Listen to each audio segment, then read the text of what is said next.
Badai di laga nanti malam, Persib Bandung waspadai PSIM, Bojan Hodak minta fokus penuh.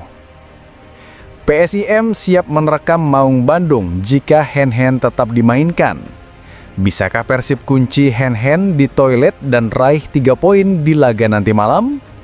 Jangan lewatkan setiap detik ketegangan laga ini. Saksikan pertaruhannya sekarang.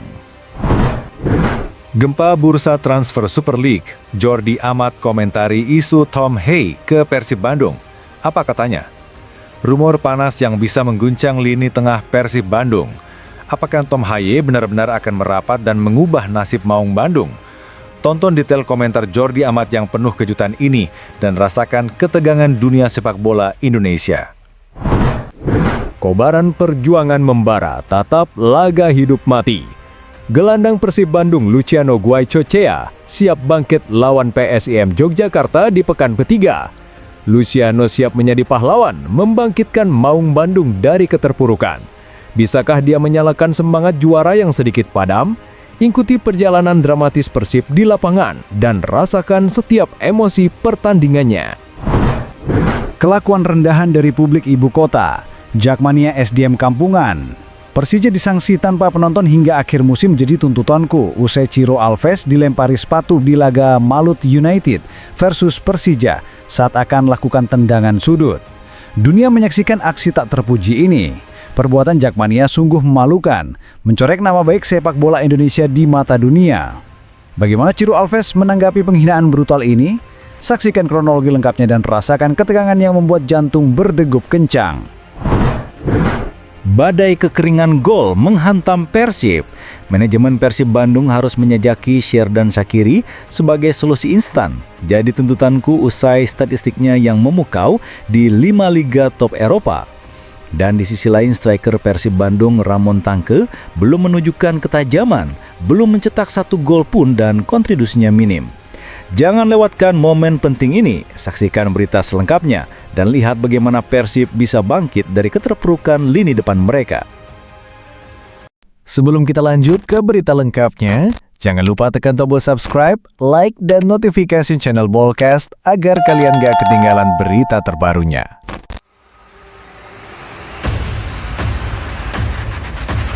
Seperti badai yang tak bisa ditebak, perjalanan Persib Bandung di BRI Super League 2025-2026 akan kembali diuji. Kali ini, PSIM Yogyakarta menanti di Stadion Sultan Agung Bantul, markas angker yang belakangan ini menjelma benteng kokoh tak tertembus. Di tengah sorakan ribuan Laskar Mataram, Persib harus membuktikan diri apakah mereka benar-benar macan yang siap menerkam atau justru akan terjebak dalam jerat tuan rumah. Pelatih Bojan Hodak berdiri tegas dalam konferensi pers. Tatapannya tajam, suaranya penuh api. PSIM bukan tim promosi biasa, mereka punya pemain berpengalaman. Mereka bisa menghukum setiap kesalahan sekecil apapun. Jika kalian lengah 1 detik saja, pertandingan akan berakhir buruk bagi kita, tegas Hodak. Seolah sedang mengirimkan peringatan keras tak hanya kepada lawan, tetapi juga kepada anak asuhnya sendiri. Atmosfer laga ini terasa mencekam. PSIM datang dengan kepercayaan diri tinggi. Mereka sudah membungkam Persebaya dan membuat Arema frustasi. Di kandang, mereka tak kenal kata takut. Sorakan supporter mereka bisa berubah jadi gelombang tsunami yang menghantam mental lawan. Dan Hodak tahu betul, 1 kesalahan bisa mengubah sejarah. 1 kelengahan bisa meruntuhkan ambisi Maung Bandung. Persib sendiri baru saja merasakan pahitnya kekalahan dari Persijap. Luka itu masih segar, dan Hodak menuntut balasan, sebuah kemenangan bukan hanya demi 3 poin, tetapi demi martabat. Ini soal mental, soal siapa yang lebih berani. Kita harus fokus penuh, 90 menit tanpa jeda, tanpa kompromi, ujarnya dengan nada yang membakar semangat. Laga melawan PSIM ini bukan sekadar pertandingan biasa. Ini adalah pertarungan harga diri, duel gengsi, dan ujian ketangguhan mental Maung Bandung. Apakah Persib bisa menaklukkan benteng Sultan Agung yang menyeramkan? Atau justru akan jadi korban keganasan Laskar Mataram? Jawabnya hanya akan lahir di atas rumput hijau Bantul, tempat di mana keringat, nyali, dan determinasi akan menentukan siapa yang benar-benar layak disebut penguasa lapangan. Seiring berjalannya musim, lini serang Persib Bandung menunjukkan beberapa tanda tumpul. Striker andalan mereka, Ramon Tangke, hingga saat ini belum mencetak 1 gol pun dan kontribusinya dalam membangun serangan belum terlihat signifikan. Kondisi ini tentu menjadi perhatian bagi manajemen dan pelatih. mengingat produktivitas gol adalah faktor krusial bagi konsistensi tim di kompetisi domestik maupun Asia. Dalam situasi seperti ini, wajar bagi klub untuk mempertimbangkan berbagai opsi guna memperkuat lini depan. Salah satu figur yang menarik untuk dijadikan referensi adalah Xherdan Shaqiri, pemain asal Swiss yang memiliki pengalaman bermain di beberapa liga top Eropa seperti Premier League, Bundesliga, Serie A, hingga Liga 1. Shaqiri dikenal sebagai winger atau penyerang serba bisa yang mampu mencetak gol sekaligus memberikan assist dengan pengalaman tampil di kompetisi besar dan berkontribusi pada timnas Swiss dalam berbagai turnamen internasional. Meskipun belum ada indikasi resmi bahwa Persib Bandung sedang mengincar Shaqiri, pengalaman dan kapasitas pemain seperti dia bisa menjadi pertimbangan manajemen jika memang dibutuhkan tambahan kreativitas dan ketajaman di lini depan.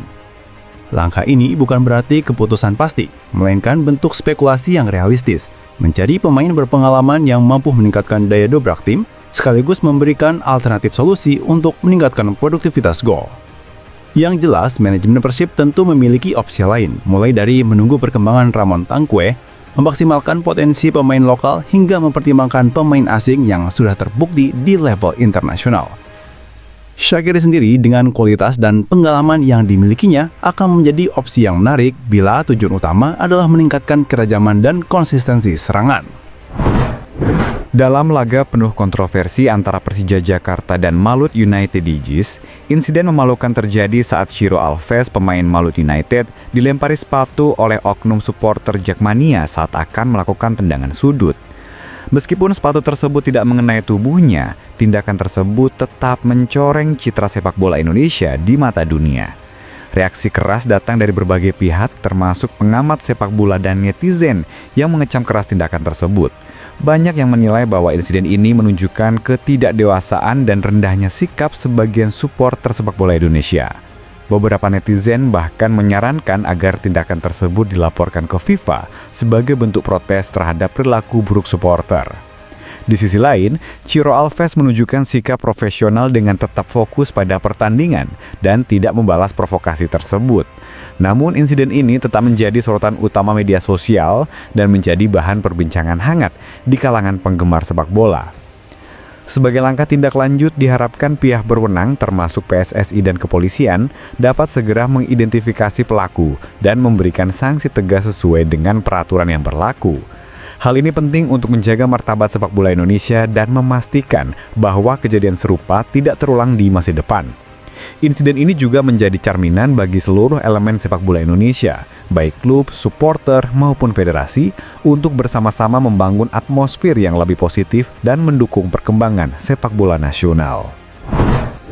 Rumor tentang kemungkinan Tom Haye, gelandang timnas Indonesia yang saat ini berstatus bebas transfer, mendapat ke Persib Bandung menjadi salah satu topik hangat di bursa transfer musim panas ini.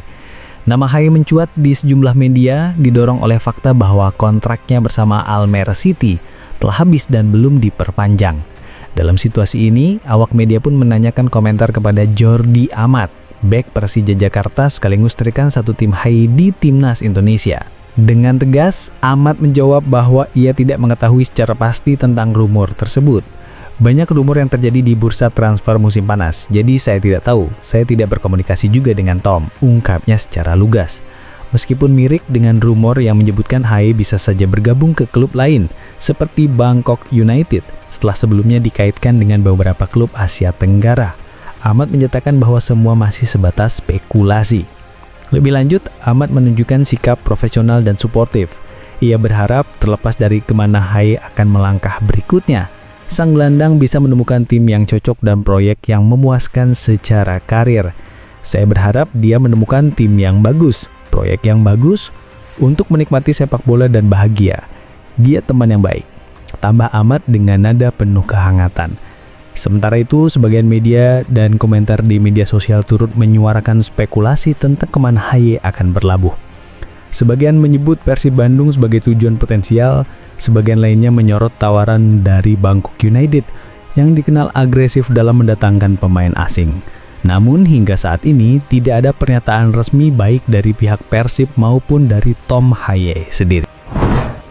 Luciano Goicoechea, gelandang anyar Persib Bandung yang akrab disapa Lulu Loceo, menyatakan kesiapan timnya untuk segera bangkit dalam pertandingan pekan ketiga BRI Super League 2025-2026. Dalam sesi konferensi pers pada Sabtu 23 Agustus 2025 menjelang laga kontra PSIM Yogyakarta di Stadion Sultan Agung Bantul, Lucho menegaskan bahwa kekalahan dari Persijap Jepara pekan lalu menjadi pelajaran penting untuk Persib. Semua sudah melakukan persiapan yang sangat baik setelah pertandingan melawan Jepara. Kita harus segera bangkit dari kekalahan, ujar Lucho dengan penuh tekad.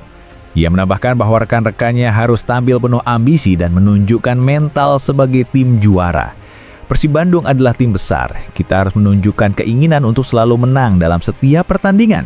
Kita pun harus waspada karena semangat tim yang bermain melawan kita akan selalu berlipat, tegasnya. Situasi Persib memang belum ideal. Cedera beberapa pemain seperti Beckham Putra, Bergonio, dan Dewangga membuat skuad Persib tampil pincang. Namun Lucho tetap yakin bahwa kerja keras dan persiapan matang akan menjadi modal penting untuk meraih hasil positif atas PSIM. Pemain asal Argentina ini menekankan pentingnya konsentrasi penuh dari seluruh pemain Persib.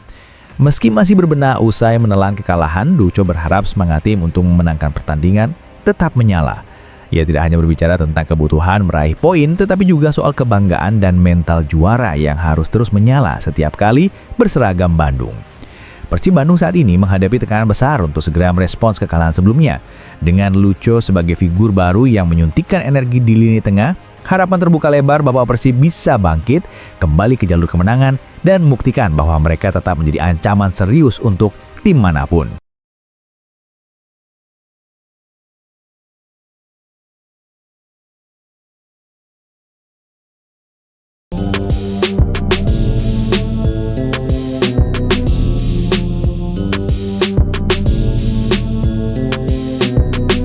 Shin Tae-yong adalah sosok yang membawa angin segar dan perubahan besar dalam dunia sepak bola Indonesia.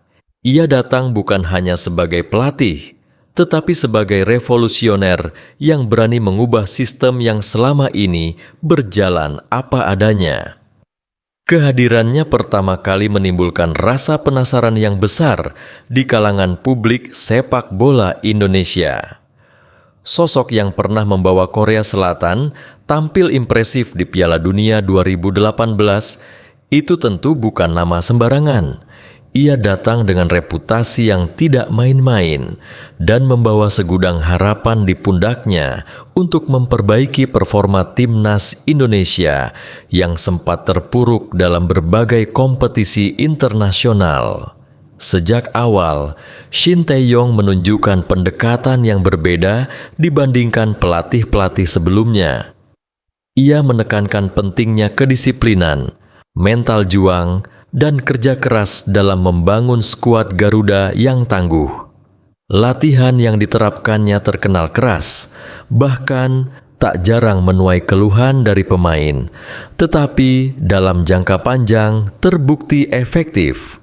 Banyak pemain muda yang berkembang di bawah arahannya. Ia mampu mengidentifikasi potensi pemain yang selama ini tidak mendapat panggung dan membentuk mereka menjadi pilar timnas masa depan. Nama-nama seperti Pratama Arhan, Witan Sulaiman, Marcelino Ferdinand, dan Asnawi Mangkualam adalah contoh nyata bagaimana Shin Tae-yong menjadikan anak-anak muda sebagai fondasi utama tim. Shin juga membawa perubahan signifikan dalam hal pola permainan. Ia memperkenalkan gaya bermain modern dengan pendekatan menyerang yang dinamis dan pertahanan yang disiplin. Dalam berbagai laga, terlihat bagaimana timnas Indonesia di bawah asuhannya mampu melakukan pressing tinggi, transisi cepat, dan membangun serangan dari bawah dengan tenang. Hal ini tentu menjadi pemandangan langka sebelumnya, di mana tim seringkali hanya mengandalkan umpan-umpan panjang dan bermain reaktif. Filosofi permainan yang dibawanya membuat timnas Indonesia tidak lagi takut menghadapi tim-tim besar di Asia, bahkan mampu memberi perlawanan sengit. Tidak hanya pada level senior, Shin Tae-yong juga aktif membina timnas kelompok umur. Ia secara langsung terlibat dalam program pembinaan Timnas U19, U20, dan U23. Konsistensinya dalam membangun pondasi kuat dari level bawah ini menjadi kunci keberhasilan Timnas dalam beberapa tahun terakhir. Ia menciptakan sistem seleksi yang lebih transparan dan berdasarkan kualitas, bukan semata nama besar atau kedekatan dengan pihak tertentu. Hal ini memberikan rasa percaya diri bagi pemain-pemain muda dari daerah bahwa mereka punya peluang yang sama jika menunjukkan kualitas di lapangan. Salah satu pencapaian penting Shin Tae-yong adalah membawa Timnas Indonesia lolos ke Piala Asia 2023 setelah absen cukup lama dari ajang tersebut. Tak hanya itu, ia juga mengantarkan Timnas U23 ke semifinal Piala Asia U23 2024 dan membawa semangat baru di kalangan pendukung sepak bola nasional. Di ajang SEA Games, meski belum berhasil meraih emas, Timnas tampil kompetitif dan menunjukkan perkembangan signifikan. Gaya bermain Indonesia di bawah asuhan Shin menjadi lebih terstruktur, lebih disiplin, dan lebih kompetitif, sesuatu yang jarang terlihat sebelumnya. Namun perjalanan Shin Tae-yong tidak selalu mulus. Ia kerap kali dihadapkan pada persoalan klasik seperti campur tangan federasi, ketidaksiapan kompetisi lokal, dan minimnya fasilitas pendukung. Meski demikian, ia tetap konsisten pada prinsipnya. Ia tidak segan menyampaikan kritik kepada pihak federasi jika ada hal yang menurutnya menghambat kemajuan sepak bola Indonesia. Keberaniannya ini kadang dianggap kontroversial, namun di sisi lain menunjukkan bahwa ia serius ingin membawa perubahan. Ia bukan tipe pelatih yang hanya datang untuk mencari kontrak, melainkan pelatih yang membawa visi besar.